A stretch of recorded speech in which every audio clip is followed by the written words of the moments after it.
शाही अमौर दरगाह पड़ती है वफूर शामिया की, वहाँ गुरुवार जाते थे भाई। घर से निकलने के बाद फोन लगाया, फिर आधे एक घंटे के बाद ये बोले कि बहुत मार रहे हैं और बचा लो मुझे, मार देंगे।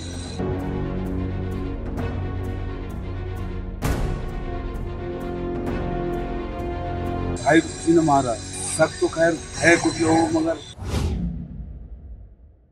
बात एक सप्ताह पहले की है। यूपी के जिला बरेली में अब्बू शामिया की मदार पर कत्ल काठी से मजबूत करीब 6.25 फीट के नौजवान ज़ीशान की लाश मिली थी। शरीर के ऊपरी हिस्से में मदार की चादर लिपटी थी। पोस्टमार्टम हाउस पर उसकी लाश को देखने के बाद साफ हो रहा था बगैर किसी हथियार उसे अकेले मार पाना मुश्किल ही नहीं नामुमकिन है।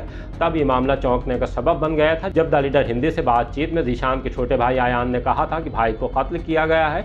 मरने से पहले उन्होंने फ़ोन पर कहा था कि मुझे मार डालेंगे, आकर बचा लो। उसे किसने और क्यों मारा आयान ने हमें ये नहीं बताया था। आयान कहाँ रहते हो? मीरगंज। भाई घर से निकलने के बाद हम पता लगा कि फ़ोन लगाया, फिर आधे एक घंटे के बाद तो ये बोले कि बहुत मार रहे हैं और बचा लो मुझे, मार देंगे। अच्छा। ये बोल के कम 30 से 35 मिनट कॉल चलती रही। उसके बाद से फ़ोन उठाया ही नहीं।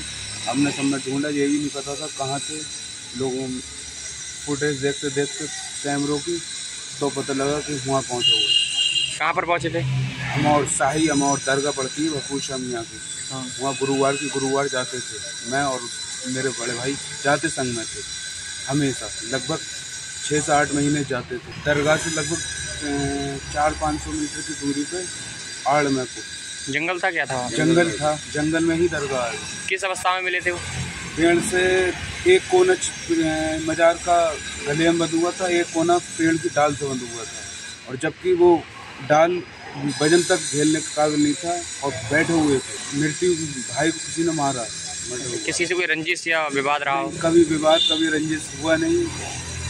घर से क्या कर निकले थे?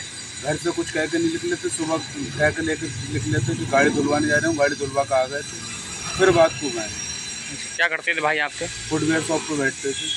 किस पर शक है आपको? शक तो खैर है कुछ लोग, मगर अभी अब जहां तक पोस्टमार्टम रिपोर्ट का सवाल है तो उससे आयान के इल्ज़ाम की पुष्टि नहीं हुई है। बकौल पुलिस पोस्टमार्टम में हैंगिंग आई है। पुलिस की अब तक की तफ्तीश की बात करें तो ज़ीशान के घर वाले ही शक के दायरे में हैं। हमने इस लेकर मीरगंज सीओ और इंस्पेक्टर से बात की।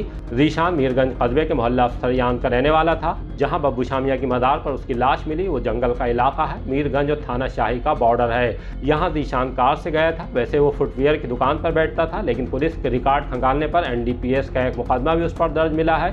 उसका मोबाइल चेक करने पर साफ हुआ कि उसे फॉर्मेट किया जा चुका है। ये किसने और क्यों किया, इसका जवाब पुलिस को नहीं मिला है। पुलिस के मुताबिक घर वालों पर शक की वजह यह भी है कि सूचना दिए बगैर ही ज़ीशान को मदार पर पेड़ के पास से उठाकर अस्पताल ले गए। पुलिस को बाद में जब जानकारी मिली तो CO अंजनी कुमार तिवारी ने दोनों थाना प्रभारियों के साथ मौका मुआयना किया था। वहाँ फॉरेंसिक टीम को भी बुला लिया था।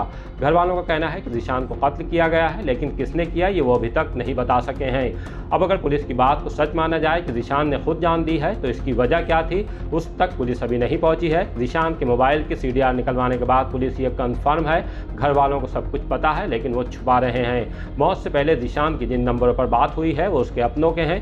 तफ्तीश जारी है, अभी इसमें कितना और वक्त लगेगा कह नहीं सकते। पुलिस के इस सनसनीखेज वारदात का राज फाश करने का इंतजार कीजिए और देखते रहिए द लीडर हिंदी, खरी बात मजबूती के साथ।